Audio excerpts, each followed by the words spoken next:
Alright, so here I'm lowering the hold down stem again to bring the motor back down in its home position. Make sure that you have free play here so that the stem is really up into the motor bracket, doesn't stick out below at all.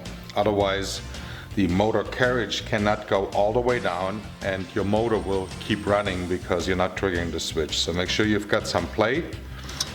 Also important, tighten that lock nut. Don't forget to tighten that. If you leave that loose or just hand tight as you cycle the machine and work with it, that nut can slowly back off and allow that stem to work its way back down again, and that too will then suddenly keep your machine from turning off.